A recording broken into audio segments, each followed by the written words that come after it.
Milimu, KTN.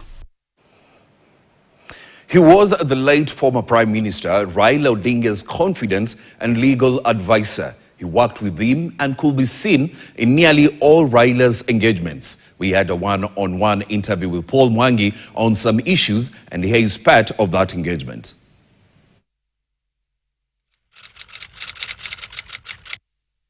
I joined him in 2012, officially. That's when I started working at the Prime Minister's office.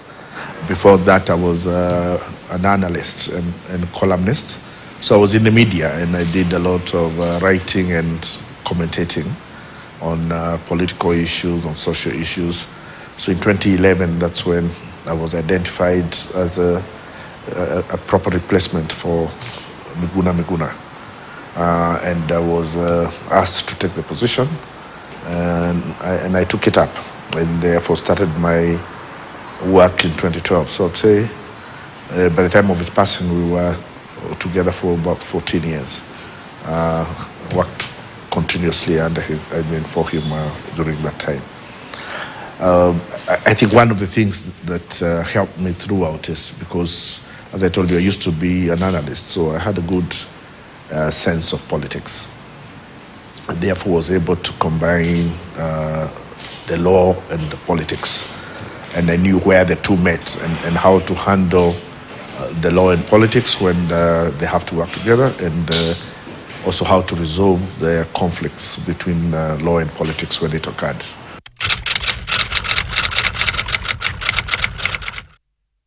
Some of those moments were, of course, very personal, so I would only want to talk about his public moments. And I think in terms of public life, I think the lowest moment was what he suffered in the 2013-2014 after the electoral loss, and suffering the very, very deliberate humiliation by sometimes even very junior government officers.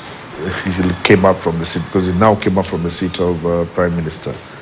There were 1 to 2 years there that were really bad for the people around him, because when you saw people trying to take him through humiliation, that pained everybody around him.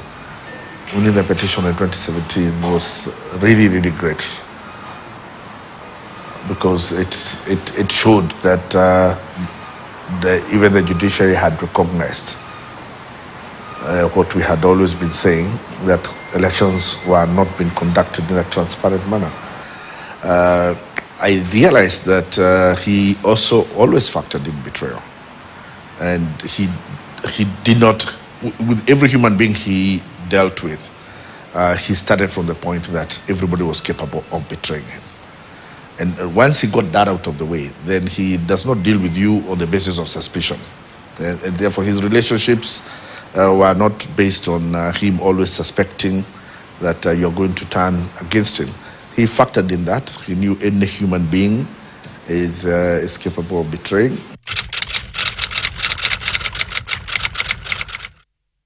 From the last election, I had been seriously thinking about what to do about his legacy.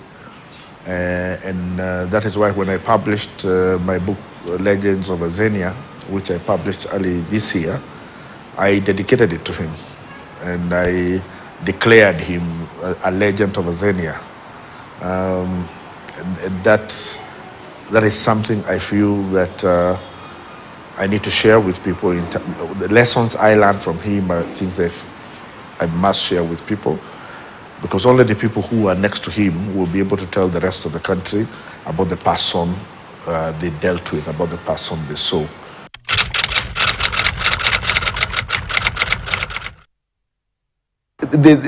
Everything was okay until we got to, all the time things would be okay until we got to the elections. And then the scaremongering would start. And the idea is people will be whipped up into some scare of what is going to happen to them if he became president, economically, socially, and so what is called the Railaphobia became a political tool. And it was always used at every election. Raila Odinga's biographer, Professor Babafemi Bade,